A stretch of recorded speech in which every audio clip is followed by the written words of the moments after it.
Hello दोस्तों, आप सभी देख रहे हैं अल्फा एडवाइजर और मेरा नाम है केवल जेठी। मैं एक सर्टिफाइड म्यूचुअल फंड डिस्ट्रीब्यूटर हूं। तो दोस्तों, आज के वीडियो में हम चर्चा करेंगे म्यूचुअल फंड एसआईपी के बारे में। कई सारे इन्वेस्टर अब तो ये समझ रहे हैं कि म्यूचुअल फंड सही है, डेफिनेटली म्यूचुअल फंड में निवेश करना चाहिए। बट अभी भी ज्यादातर इन्वेस्टर जो एसआईपी का ये प्रोडक्ट है उसको ठीक से समझ ही नहीं पाए हैं। एमफी का डेटा है कि 4 से 3.5 साल के अंदर ही इन्वेस्टर अपनी एसआईपी को बंद करवा देते हैं, मतलब अपनी एसआईपी को स्टॉप कर देते हैं प्रीमैच्योरली। कई सारे इन्वेस्टर जो 15-15, 20-20 सालों के लिए एसआईपी करते हैं वो 3 से 3.5 साल में ही अपनी एसआईपी बंद कर देते हैं। क्यों वो बंद करते हैं? तो शायद उनका जो एक्सपेक्टेशन था वो इस प्रोडक्ट को समझ ही नहीं पाए। उनके लिए 15, 20, 12% जितना रिटर्न आना चाहिए था और आपकी एसआईपी आपको नेगेटिव रिटर्न दिखा रही है। और इसी कारण इन्वेस्टर कंटिन्यूअसली अपने एसआईपी को स्विच भी करते रहते हैं और प्रीमैच्योरली कई सारे इन्वेस्टर इस प्रोडक्ट को बिना समझे ही अपनी एसआईपी को बंद करवा देते हैं।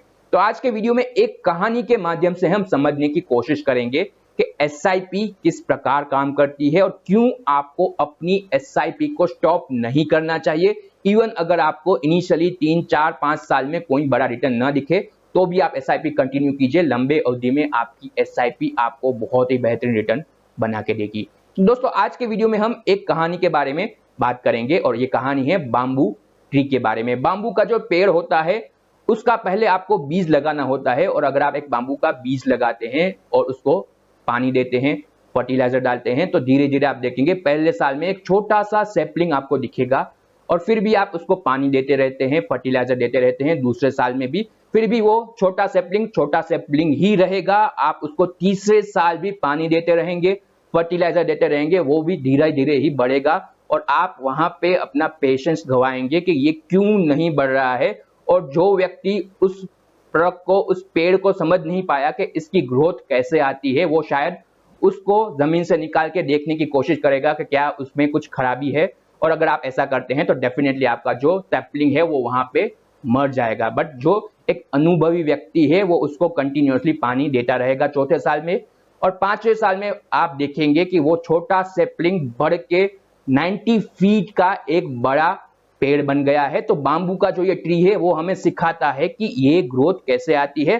पहले 3 से 5 साल में क्या हुआ बाम्बू के ट्री में, जब आप पानी डाल रहे हैं, उसको फर्टिलाइजर दे रहे हैं, तो वहां पे उसके जो जड़ें हैं वो जमीन में फैल रही थी। ऊपर आपको नहीं दिख रहा था पर जमीन में उसकी जड़ें बढ़ रही थी और धीरे धीरे जब उसको आपको कंटिन्यूअसली आप उसको पानी देते रहे, फर्टिलाइजर देते रहे, तो जब उसकी जड़ें बहुत ही अच्छी खासी बढ़ चुकी जमीन में, उसके बाद आप देखेंगे कि 5वें साल में आपका जो सैपलिंग है वो 90 फीट तक बढ़ गया एक ही साल के अंदर। और यही एसआईपी में भी होता है। जब आप पहले एसआईपी करते हैं, इनिशियली जब आप एसआईपी करते हैं, हर महीने आपका इंस्टॉलमेंट जाता है, तो वहां पे आपका धीरे धीरे यूनिट अक्यूमुलेट होता है और हर महीने थोड़े थोड़े यूनिट आपके अकाउंट में आते हैं।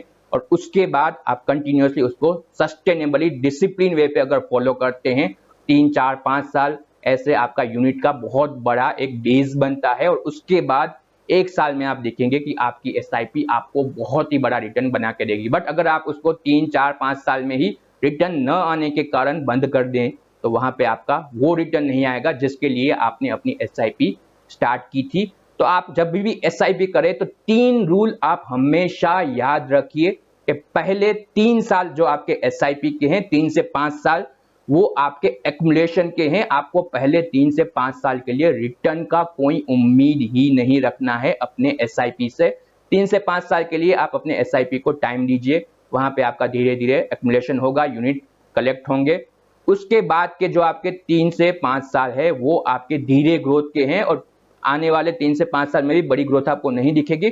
पर जैसे ही आपकी एसआईपी 8वां 9वां साल कंप्लीट करेगी उसके बाद आप देखेंगे कि एक अच्छा खासा रिटर्न आपको दिखेगा अपने एसआईपी में।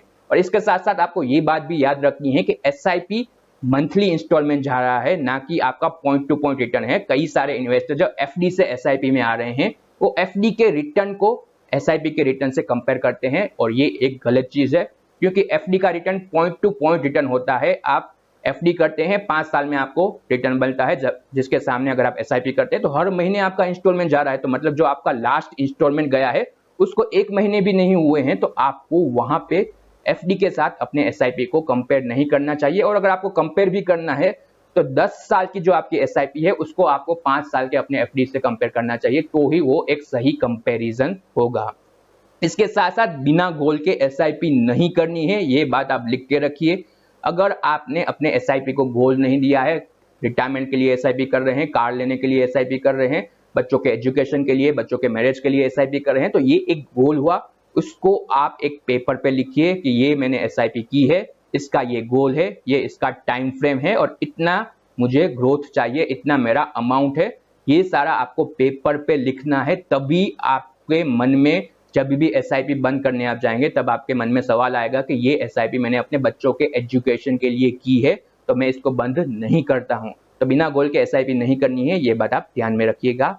और इसके साथ साथ आपको हर बिहेवियर फॉलो नहीं करना है। आपके मित्र ने एसआईपी की किसी स्मॉल कैप फंड में, तो शायद वो फंड आपके लिए अच्छा रहेगा या आपके लिए अच्छा नहीं रहेगा। उसने किस गोल के लिए की है वो आपको नहीं पता, उसने कितने टाइम फ्रेम के लिए की है वो आपको नहीं पता।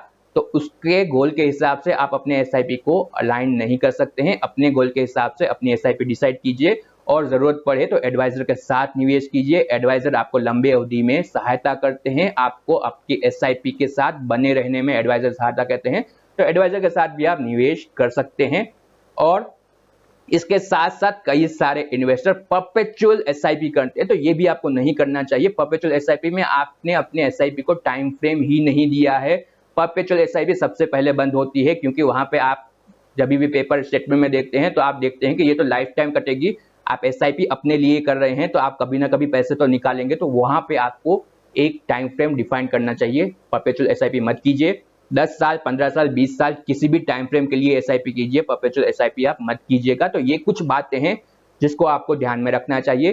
3 से 5 साल एसआईपी के लिए एक्युमुलेशन फेज है, हर्ड बिहेवियर फॉलो नहीं करना है और परपेचुअल एसआईपी आपको नहीं करनी है और गोल देना है अपने एसआईपी को। तो ये कुछ बातें ध्यान रखिएगा और इसके साथ साथ आपने जो एसआईपी की है वो सही ही है, उसके साथ आप बने रहिए। इसके साथ साथ आपको आज का जो हमारा वीडियो है वो कैसा लगा उसके बारे में बताइए।